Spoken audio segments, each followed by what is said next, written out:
Bien, chicos, entonces vamos terminando con la jornada de hoy. La idea es que este espacio se convierta como en el punto para socializar algo particular que hayan observado durante el trabajo, quizá un poco la reflexión de cómo hicieron esas preguntas, qué criterios tuvieron en cuenta, o algo que de pronto dentro de las respuestas que dieron sus fuentes llama la atención y nos permite generar una reflexión final frente a lo que es ese modelo de la agenda setting y building cuando se enlaza con un tema tan fuerte como el que tenemos en este momento, pero aparte de eso lo estamos viendo desde una dinámica de realidades, tomando como formatos de análisis los noticieros. Entonces, quien quiera participar contándonos un poco cómo fue esa dinámica,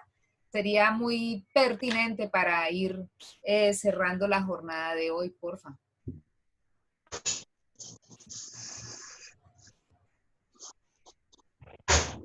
Bueno, profe, por lo menos en mi grupo notamos como una pequeña tendencia y es que pues nosotros lo tomamos desde los noticieros televisivos y los jóvenes actualmente no ven televisión. Entonces, digamos, es, digamos, algo que ya sabíamos, pero es como una confirmación que tenemos de eso. Y además nos dimos cuenta que, bueno, una de las preguntas que nosotros hicimos fue si podía mencionar tres temas diferentes a la situación de la pandemia que hayan tratado en el último noticiero televisivo. Y muchas personas, digamos, decían como, no, pues la bendición del Papa, pero la bendición del Papa tiene que ver con el COVID.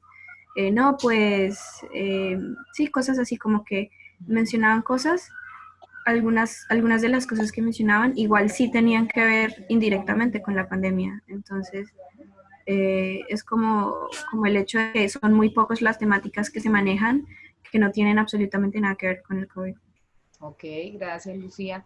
Pero dentro de esa dinámica que ustedes exploraron con los jóvenes, ¿perciben que de todos modos se conectan a través de alguna otra plataforma para Sí, conocer claro, qué pasa en ese panorama informativo? claro, la mayoría dicen, pues no, yo veo noticias es por Instagram o por Facebook, por Twitter, o sea, siguen más que todo medios digitales. Ok, vale, perfecto. Gracias, Lucía. ¿Quién más nos comparte cómo fue esa dinámica, bien sea de la construcción o bien sea dentro de las fuentes que alcanzaron a identificar esa conexión con esta agenda setting y building, con el tema de los derechos fundamentales? Profe, por lo menos en nuestro caso, yo creo que las personas, pues algunas nos dieron respuestas como que están de cierta manera saturadas de la misma información repetitiva, monótona, que pues le estaban transmitiendo diariamente. Entonces, que de pronto no había una información como nueva o una información diferente con respecto al tema, sino estaban dándole vueltas al mismo asunto, de pronto con un otro actor diferente, pero igual el tema central siempre era el mismo. Entonces se sentían un poco de pronto saturados con información repetitiva. Vale, gracias, Fabián. Miren que esto es importante, chicos, sobre todo porque estamos en un momento en el que la repetición de la información desde ese mismo formato que tiene el noticiero o el medio de comunicación puede generar que el tema de la autoprotección, del autoaislamiento, también termine siendo tan repetitivo que ya, ¿para qué? Entonces yo puedo salir, puedo ir, lo que estamos observando, ¿no? Hay una serie de conexiones y por eso era que el ejercicio también lo pueden explorar desde esa mirada. ¿Qué pasa con estas otras necesidades que tiene el hombre dentro de su dignidad como sujeto humano al tema de un trabajo digno y decente? Entonces, ¿qué pasa con aquellas personas que están recolectando su día a día y con esta cuarentena pues no pueden salir, no pueden hacer? Entonces, ahí hay otra serie de situaciones que también nos llevan a repensar frente a todo este panorama, qué tan saturado, como decía Fabián, está volviéndose el medio hasta el punto tal de que todas estas medidas de prevención también terminen siendo como parte del paisaje y peor aún, no las tengamos en cuenta ni las respetemos, ¿no? Más en el momento en el que nos encontramos, ¿no? Que todavía sigue siendo ahí como de crecimiento de esta ola, de acuerdo a los casos que nos comentan los médicos, ¿no? ¿Quién más tiene algún aporte frente al ejercicio, respuestas que les Profe, hayan dado? Sí, Marjorie. profe, Sí. profe, es que en relación a lo que decía, bueno, en relación, no, en contraste a lo que decía la compañera Lucía, de que los jóvenes ahorita no veían noticias, ahorita en el sondeo que hicimos también pudimos ver que las personas adultas, con todo esto de la saturación de tanta información, ahora prefieren dejar de ver noticieros, porque ellos decían que ya de tanta información y que ahora las noticias simplemente eran muertes y más infectados y no decían otras cosas, ni siquiera algunos mencionaban las personas que están recuperadas, ellos a veces preferían no pasar de canal, sino apagar el televisor y ya. Ujú. Vale, Marjorie, gracias. Miren que eso es bastante riesgoso, ¿no? Porque hasta dónde llega entonces la credibilidad del medio y si a eso le sumamos todo lo que están empezando a hacer los medios de extender sus horarios, ya son más contenidos todos relacionados frente a este mismo tema, hasta el punto tal de que de pronto dentro de esa misma interacción social, el tema del cuarto poder que hemos ido conversando de los medios, pierda un poco su relevancia por tanta saturación, ¿no? O por tanta información o por lo que ustedes decían en sus trabajos. Hay otras formas de generar los discursos narrativos que la gente prefiere quizá lo que es más breve, lo que es más gráfico, lo que es a veces con un toque de humor que también nos cuenta en dónde están como las dinámicas de estas nuevas relaciones sociales, ¿no? Bien, válido ese aporte ahí también. ¿Alguien más que nos quiera compartir? ¿No? Inger quiere hablar. Inger, lo siento, no te veía por este lado. Listo, No, Inger. yo alzando la mano.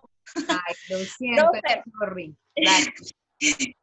Pero, también pues, digamos, las noticias se han convertido más que todo en el factor político-económico. Están tan saturados de decir las muertes y no decir, digamos, los recuperados o las prevenciones, pero también se están enfocando las noticias, digamos, sobre, digamos, los subsidios. Y por lo menos hasta, digamos, ya en estos días, digamos, después de las 5 de la tarde, vemos, digamos, que el presidente de la Casa de Nariño empieza a hacer su transmisión y a explicar lo que es lo económico. O sea, ya por lo menos esta situación ya no se ha convertido más en salud, en prevención, en los riesgos como tal, sino se está convirtiendo más en algo económico. Y entonces, por eso es que las personas ya no sienten como esa credibilidad y ya como que les aburre de ver todos los días la misma información. Eso es cierto, esa es otra de las conclusiones que está sucediendo en este momento. Y pues no sé si de pronto algunas de sus fuentes lo percibieron en torno a lo que... Andrea, ¿levantaste la mano? ¿Sí? Profe, pues complementando lo que dice Inger, creo que lo que está pasando en el virus, creo que lleva como unas etapas. Entiende, al principio pues era como el miedo a salir y pues tomar las indicaciones. Ya luego que sabemos lo que está pasando y las situaciones y informándonos más sobre las precauciones, ya viene como ese afán de, bueno, ¿y de qué vamos a vivir? ¿Me entiende? Y de qué vamos a suceder todo este tiempo. Entonces, por eso es que Inger habla sobre lo económico. Entonces, ahí donde entiendo. Y pues todo esto pasa como por etapas, ¿me entiendes? Digamos, en mi casa pues estamos preguntando, bueno, entonces en un mes, ¿qué va a pasar? Si vamos a tener para comer o no. Y las situaciones que uno escucha en los supermercados, en las esquinas. Entonces todo va trascendiendo como una etapa. Puede ser que en esa semana hablemos de lo económico, puede ser que la otra semana hablemos de algo peor, ¿me entiendes? Sí, Entonces pero, va trascendiendo a unas etapas que pues no se sabe qué es lo que pase pues en un mes, 2 meses, aunque pues se tengan las medidas y aunque el gobierno informe, puede que pase esto, aquello, pero pues no, creo que todo es incierto, ¿no? Sí, es Pero, incertidumbre. profe, yo creo que eso viene, o sea, digamos lo que dice Andrea, que esas etapas yo creo que sería, no sé si estoy mal, un error, digamos, del medio porque se han enfocado, digamos, por partes, o sea, no han hecho, digamos, las prevenciones y, digamos, lo del factor económico. No sé si estaría mal. Pues, Son Profe, ¿Quién dijo yo? ¿Quién dijo yo? yo, Dale, Paul. yo creo que eso también tiene mucho que ver con el sector económico, porque por lo menos muchas personas no se afanan por eso que dice mi compañera Andrea, de que van a comer en un mes y todo eso, pues porque tienen como las posibilidades de satisfacer sus necesidades con la canasta familiar y todo eso. Y también por lo menos entre las fuentes que yo consultaba, Sí. muchos, o sea, se ve como la diferencia de que los jóvenes se preocupan es por no llevar a cabo de la misma manera su modo de vida, o sea, saliendo y todo eso.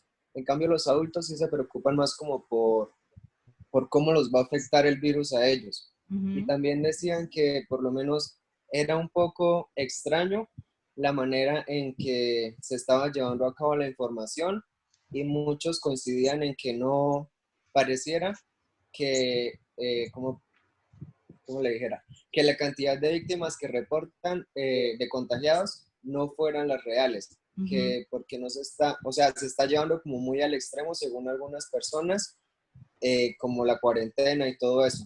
Y también dicen que Colombia está muy por debajo de la manera en que otros países tienen para reaccionar ante la pandemia. Y entonces, ¿por qué están como tan alterados? Y es que también es como la manera en la que se expresa el presidente y como la falta de argumentos y todo eso para llevar a cabo las cosas. Entonces, pues... Vale, interesante esa reflexión, Jean Paul, porque nos permite como empezar a encontrar muchos puntos comunes, ¿no? De los que tenemos también nosotros, pero sobre todo de los que hemos sido, muchas de esas reflexiones son producto de la construcción de la opinión pública. Y la opinión pública, no se les olvide, ustedes también lo planteaban en sus trabajos, es consecuencia de esa mediatización que hacen en nosotros como audiencias. Entonces, si hay una saturación muy hacia la extrema de una tendencia desde un enfoque frente a la situación, la gente termina casi que repitiendo el mismo discurso, ¿sí? Y si nos empiezan a cambiar el discurso, ahora vamos a equilibrarlo un poco desde lo económico, no sé si lo exploraron desde el campo internacional, qué está pasando. Para muchos suscita inquietud de qué intención tiene una actuación como la de Donald Trump en tremenda situación en la que andamos y él preocupado ahora poniéndole la cabeza al presidente de aquí al lado, ¿sí? Con todas las cosas que están sucediendo. Entonces, hay muchas cosas y en este tiempo uno empieza como a tejer muchas reflexiones, ¿no? ¿Qué están tapando ahora con esos pronunciamientos? ¿Es la cortina de humo para algo más que se está generando ahí? ¿Cómo van los medios de comunicación en esas dinámicas? Entonces, miren que esa es una situación que da mucho para seguir conversando. ¿Alguien levantó mano? Valeria. No. ¿No? ¿Andrea? Es que ahora que menciona eso, esta fue una de las respuestas que dieron cuando les pedimos 3 temas que no tuvieran nada que ver con el coronavirus. Pensaban como que, bueno, el cambio climático no, pero eso lo dicen porque No, tiene la que ver escucha porque la mucho. gente ya no está yendo a la calle. Y decían también, hola, ¿no me escuchan? Ahora Habla sí. un poquito más. más o menos. Hola. Ya. Y es cuando le hicimos la pregunta que no tuvieran que ver con el coronavirus, primero pensaban en la de Trump, pero luego decían no, pero ellos seguramente lo hacen es para tapar lo que está pasando con el número de casos de allá. Entonces, de hecho, no había ninguna porque todas de alguna manera, así sea mínima, están relacionadas. Bueno, ahí se nos fue perdiendo un poquito la señal. Pero sí, ¿no? En este momento Nueva York tiene el índice más fuerte del caso de personas contagiadas, ¿no? Entonces, son muchas situaciones que se van ahí como generando en torno a este análisis. Bueno, chicos, ¿alguna pregunta más sobre el trabajo que deben entregar? Ya veo que hicieron el levantamiento de información. Es cuestión de sentarse a analizar bien esas dos preguntas, resolverlas y me la envían por favor al correo institucional para yo poderlas revisar acá y tenerlas. Y más o menos así va a ser nuestra dinámica del parcial la próxima semana. No nos han dicho si hay cambios dentro de la fecha de presentación de parciales. Es una cosa que también en el grupo de profesores lo estamos consultando desde ya ayer, porque ya varios chicos por ahí nos han dicho algo de otros profesores. Pero cualquier cosa que llegue a haber de cambio, pues ahí estamos informando, ¿vale? Entonces, pues espero los trabajos, chicos. De esto también queda sesión grabada, que les comparto un poco más tarde los enlaces.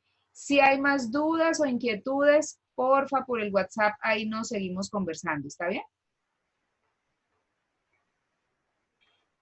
Aló. Aló. Podemos.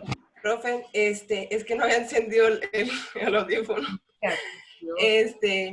Bueno, profe, pues yo tengo, o sea, dentro de lo que investigué, es algo lógico, pues, que Estados Unidos tenga el índice más alto, sí, porque, pues, la capital de Estados Unidos es Nueva York y en este caso, pues, el flujo de vuelos es más grande o más continua por ser la capital. De igual manera, también, por eso está el caso...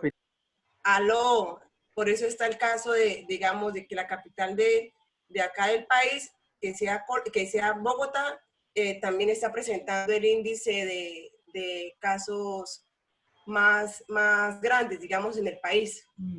Pero eso no es la capital. Y respecto a las preguntas que nosotros, que Fabián formuló para hacer el sondeo, pues yo estaba hablando con él y yo le dije pues que yo quisiera que las dos preguntas abarcaran una sola, ¿sí? Porque siento que está como muy como similar en las dos preguntas. Ajá. Y pues la primera es: ¿cree que es suficiente y clara la información que recibe en los noticieros de televisión nacional con respecto al COVID-19? La segunda es: ¿qué opina sobre la manera como se está informando acerca del COVID-19 en los diferentes noticieros a nivel nacional? Entonces creo que eso sería prácticamente como una sola pregunta. Sí, ustedes la pueden manejar. Lo importante es que tengan en cuenta las percepciones en cuanto al tipo de contenido y en cuanto al impacto, ¿no? Entonces son dos cosas diferentes. Una precisión, Julian, Nueva York no es la capital de Estados Unidos, sino Washington. Sí, me equivoqué, perdón. Está pues el corazón financiero, el sueño americano está allá, y obviamente ahí se generan muchas situaciones y más, y ahora en este momento el interés de su mandatario es proteger la economía de esta superpotencia, pues obviamente se pueden salir muchas más cosas de la mano, ¿no? Vale, listo. Sigan analizando la pregunta en el caso de ustedes, Julia, para que puedan implementarla adecuadamente. ¿Bien? Bueno, chicos, si no tenemos más inquietudes por ahora, nos desconectamos y estamos en contacto por la red. Y sigan bañándose las manos, muy juiciosos, y me alegra mucho verlos. ¿Vale? Chao, profe. Julia, tranquila, todos nos equivocamos. Chao, profe. Odioso.